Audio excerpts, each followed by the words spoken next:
निगम की कारगुजारी से त्रस्त युवा व्यापारी ने तड़प तड़प कर दे दी जान। 4 साल से अधिकारियों और नेताओं के चक्कर काट रहा था परिवार।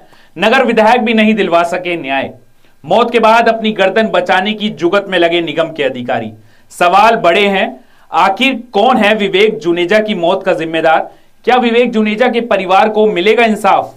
क्या दोषियों को मिल पाएगी सजा? नमस्कार, आप सभी का स्वागत है सिटी वेब न्यूज में। मैं हूं आपके साथ दीपक अरोड़ा। सहारनपुर नगर निगम की लाल फीताशाही की भेंट चढ़े युवा व्यापारी विवेक जुनेजा की मौत के बाद उसका परिवार शोक के साथ तनावग्रस्त है।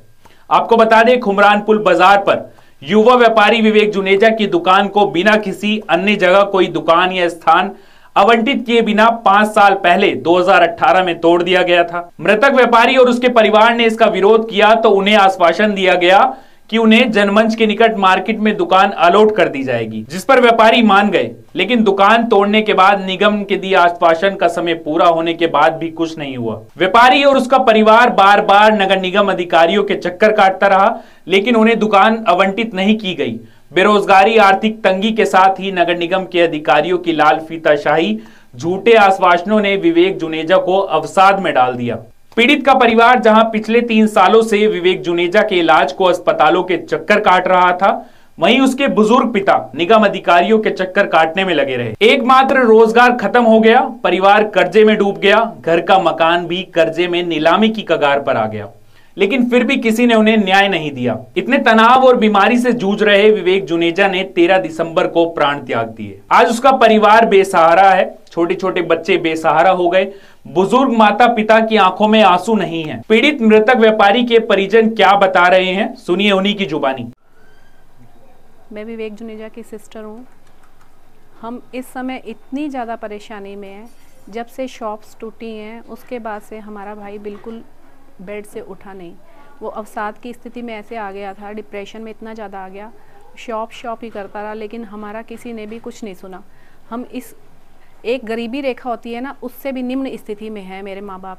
जो 70 साल का एक बुज़ुर्ग बंदा है, वो किसी भी स्थिति में एक अपने बच्चे को डॉक्टरों के पास लेके भागे या कोई काम करे।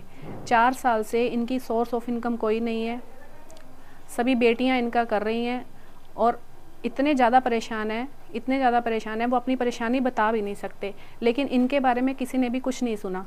इतने ज़्यादा परेशान होने के बाद भी हम सभी जगह इधर धक्के खा, लेकिन हमारी बात किसी ने भी सुनी नहीं। इनकी घर की स्थिति ऐसी है कि आज इनकी छत नीचे गिर जाएगी। अभी इधर से भाई की परेशानी, इधर से ये परेशानी, चारों तरफ से बच्चों की फ़ीस नहीं दी जा रही। 1 साल से बच्चों की फ़ीस ड्यू है, कुछ भी काम इनके घर का अच्छे से नहीं हो पा रहा। वो इतने परेशान है, वो बस रोते ही रहते हैं। और अब तो उनका बच्चा ही चला गया। मैं बहुत अधिकारियों के पास गई, लेकिन किसी ने भी कुछ भी स्टेप नहीं उठाया इनके लिए। गुंबर जी के पास मैं गई, उन्होंने हमारी बहुत बात सुनी और बहुत हेल्प भी की। बच्चों की फ़ीस भी माफ़ करवाई उन्होंने कुछ समय तक।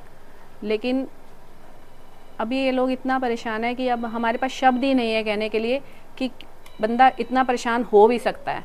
नगर आयुक्त के पास हमें जाने नहीं दिया गया, क्योंकि वो स्टेप ही नहीं लेती थी कोई, तो हमें उसके बारे में मैं कुछ नहीं कह सकती। मेयर साहब के पास गई थी तो उन्होंने, हम 5 साल से धक्के खा रहे हैं सबके पास, लेकिन हमें यही कहा गया था कि उन्होंने आश्वासन ही देते रह गए कि आपका काम 1 महीने बाद हो जाएगा, आपका काम 5 महीने बाद हो जाएगा, आपका काम। लेकिन अब हमें पूरे 5 साल हो गए हैं, हमारे लिए कोई भी कुछ नहीं हुआ। और अब तो हमारा भाई चला गया। सिर्फ वो ये कहता था कि मेरी शॉप मिल जाए। हमने सबके आगे गिड़गिड़ाए, हमने हाथ जोड़े, सबके आगे ये बात कही कि हमारे भाई के सिर्फ एक बार आप ये आश्वासन दे दीजिए कि आपको शॉप मिलेगी, उसकी चाबी हमें एक बार पकड़ा दीजिए ताकि हम अपने भाई को दिखाएं, ताकि उसका माइंड सही हो जाए। लेकिन किसी ने भी कुछ भी स्टेप नहीं उठाया। हमारी सबसे यही रिक्वेस्ट है, अगर हमारे लिए कोई कुछ कर सकता है तो हमारी ये रिक्वेस्ट है कि हमारे माँ बाप के ऊपर जो ये कर्जे हैं वो माफ़ कर दिए जाएं, जो बच्चों के लिए कुछ किया जाए। और हमारी जो भाभी हैं वो इतनी छोटी एज की हैं, अभी 40 कंप्लीट भी नहीं हुए हैं, तो वो वीडो वाली स्थिति में आ गई हैं वो। और घर में काम करने वाला कोई नहीं है, बच्चे बहुत छोटे हैं। हमें ये है कि इनके घर के लिए कुछ किया जाए। ये मतलब एक हंसता खेलता परिवार किस तरह समय की भेंट चढ़ जाता है, ये चीज़ जो है ना, जब आदमी सामने देखता है ना तो उसे विश्वास नहीं होता कि ऐसा भी होता है। ये 4 बहनें और 1 भाई, आप समझ सकते हैं एक भाई के ऊपर कितनी जिम्मेदारी हो जाती है उन 4 बहनों की शादी करना। वो ऑलरेडी जो है जीवन के अपने सुख बहुत कम ले पाता है, बहनों के में ही लगा रहता है। और अभी उसकी जो है सारों की शादियाँ निपटी ही थी, इतने में ही जो है वो वहाँ पर नियम आ गया कि ये जो है ये चौड़ीकरण होगा और इसमें जो है इन्हें यहाँ से छोड़ना होगा। कोई बात नहीं, उन्होंने आश्वासन दिया था कि हम आपको जो है नई जगह जो है इसकी जगह अलॉटमेंट करेंगे कुछ ना कुछ। उसके बाद वो जो है वो चली गई, टूट गई। टूटने के बाद सदमा तो अगले को लग ही जाता है जो जिस पे काम कर रहा है, और वही चीज़ उसके पास ना रहे तो वो उस चीज़ को जो है रिकवर करना बड़ा मुश्किल होता है। कोई लोग तो बोल्ड होते हैं, वो तो चले जाते हैं अपने आगे काम के लिए, पर अगले आदमी के दिल पे लग गई। वो 1-2 साल तो उन्होंने चक्कर काटे निगम के भी और गए सभी जगह। उसके बाद जो है वो जो है डिप्रेशन में ऐसा गिरा कि जो है उसको दवाइयों का सहारा लेना पड़ गया। वो दवाइयों के साइड इफ़ेक्ट इतने हो गए एकदम से कि उसके लीवर की प्रोसेस शुरू हो गई, मतलब उसका शरीर जो है गिरना शुरू हो गया। फिर वो गिरते फिर उनके कोई बच्चा इतना बड़ा था नहीं कि जो साथ में चले। बुजुर्ग पिताजी हैं, 70 साल से ऊपर की एज हो गई है उनकी। अब वो जो है निगम के पास जाएँ अपनी बात को रखने के लिए या किसके पास जाएँ इस चीज़ को रखने के लिए? उनकी प्रायोरिटी सबसे पहले ये थी कि इसको ठीक करें। तो जिस हॉस्पिटल में भी लेके जाते थे, किसी में तो महीने रुके, नहीं भी खाना खाया तब भी जो पैसा था उसके इलाज पे ही लगा दिया खाली। इनके पास पैसा 2 रुपये भी नहीं बचा, कर्जा चढ़ता चला गया इनके ऊपर। जो व्यापार कर रहे थे वो व्यापार ठप हो गया क्योंकि किसी की सामान की आवाजाही नहीं हो पाई, उसका कर्जा अलग चढ़ा। बैंक का लोन जो ले रखा था वो चढ़ना शुरू हो गया अपने आप में। आज की डेट में स्थिति ये आ गई कि जो पैसा था, जो सामान था, वो सब बेच बाच दिया, मकान भी गिरवी हो गया और लोन अलग चढ़ गया सर पे। अब बताइए आप इससे ज़्यादा स्थिति क्या होगी? और जिसको बचाने की कोशिश थी वो बालक भी नहीं बचा, वो बालक भी नहीं रहा, वो भी चला गया। अब ऐसे में फिर हमने जो है, देखो आदमी को सबसे पहले अपने पास का ही दिखाई देता है, जो सामने दिखाई देता है। विधायक जी से बात करी हमने कि जी आप इनके जो है इलाज के लिए कुछ थोड़ी बहुत हेल्प कीजिए। उन्होंने कहा मैं आपकी पूरी हेल्प करूँगा, जो आप जो है ऐसे प्रोसेस में चलिए।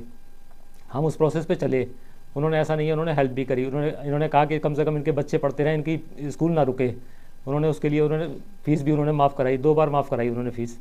और बच्चे भी अभी भी पढ़ रहे हैं। खैर अभी फ़िलहाल फ़ीस पेंडिंग है इनकी, कितने पूरे 1 साल की फ़ीस पेंडिंग है। नोटिस भी आते हैं स्कूल से कि आपने फ़ीस क्यों नहीं जमा कराई, पर पैसे जब होंगे हाथ में तभी तो जमा करा पाएंगे, ऐसे कैसे जमा करा देंगे? पता करना चाहो तो जाके स्कूल में भी पता कर सकते हो कि हाँ फ़ीस पेंडिंग है या नहीं है इनकी। हाँ, स्कूल वालों ने हेल्प तो करी कि आप बाद में दे देना, ऐसी बात नहीं है। बाकी लेकिन ये है कि हाँ फ़ीस अभी भी देने की औकात नहीं है, हिम्मत नहीं है, पैसे नहीं है हाथ में देने के लिए। और आज जिसके लिए लगे पड़े थे, जिसके लिए सारा कुछ करा, वो बच्चा भी नहीं बचा, वो भी चला गया। तो इससे ज़्यादा एक बाप के लिए क्या गुजरेगी जो पूरा दिन उसके साथ लगा रहा, घूमता रहा और बाद में उसे भी नहीं बचा पाया वो। क्यों? क्योंकि पैसा भी कम पड़ गया था।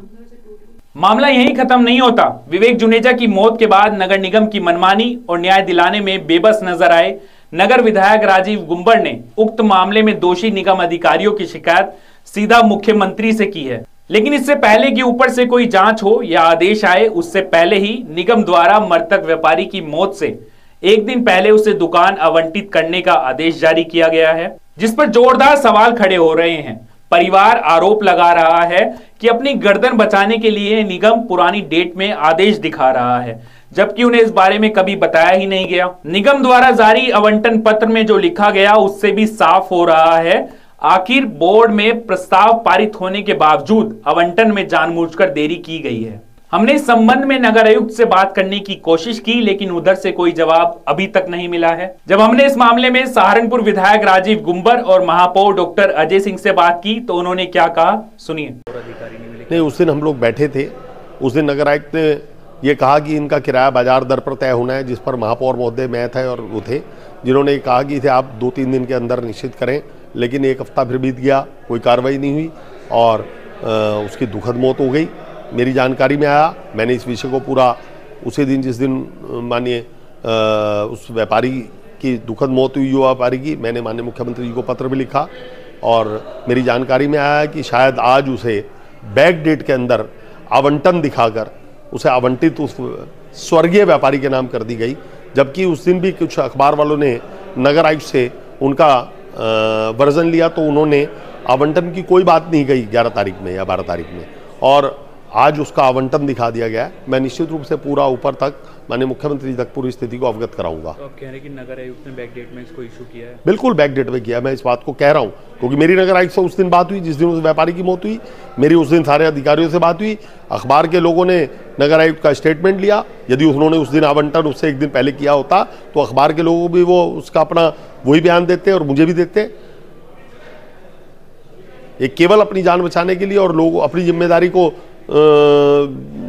से बचने की एक तरीका है जो बहुत ही शर्मनाक है और जो बहुत घटिया है। देखिए, बहुत ही संवेदनशील मामला है।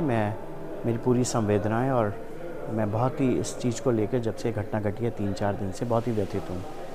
2018 में, जैसा मेरे संज्ञान में है और मैंने देखा है, 2018 में 3 या 4 लोगों की दुकानें तोड़ी जाती है प्रशासन के द्वारा, और तब से लेकर अब तक उनको दुकान अलॉट नहीं की जाती।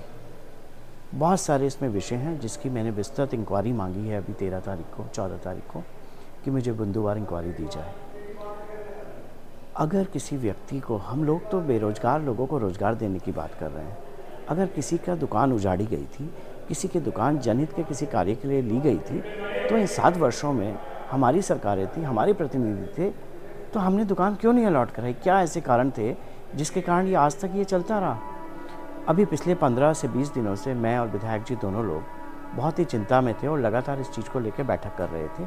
और अभी मेरा ख्याल 4 या 5 तारीख को भी हम लोग ने बैठक की थी, जिसके क्रम में ये हमने निश्चय किया था कि 7 दिन के अंदर इस समस्या का हल निकालेंगे, और एक हद तक कुछ हल निकाल भी चुके थे हम लोग। लेकिन दुर्भाग्य है, इसी दौरान ये दुर्भाग्यपूर्ण घटना हो गई। मेरी संवेदना है, लेकिन मैं संवेदनाओं के साथ, बहुत सख्ती के साथ, बहुत ही कठोर शब्दों में कह रहा हूँ कि जिन लोगों के कारण ये 7 साल से दुकान अलॉट नहीं हुई, वह कोई भी बख्शा नहीं जाएगा। उन पर सख्त कार्य के शासन को हम संस्तुति करेंगे कि उन पर सख्त से सख्त कार्रवाई हो। निगम की करतूत की भेंट चढ़े व्यापारी की मौत के बाद पंजाबी समाज के साथ व्यापारियों में काफी गुस्सा देखने को मिल रहा है। विधायक की नाराजगी और सीएम से की गई शिकायत पर क्या कार्रवाई होती है, इसका सभी को इंतजार है। क्या वास्तव में दोषी अधिकारियों पर कार्रवाई होगी या विधायक यहां भी बेबस नजर आएंगे? क्या परिवार को इंसाफ मिलेगा? इसका इंतजार पूरे सहारनपुर को है। आप इस खबर पर क्या सोचते हैं? अपनी राय कमेंट बॉक्स में जरूर दें। अभी के लिए इतना ही, धन्यवाद।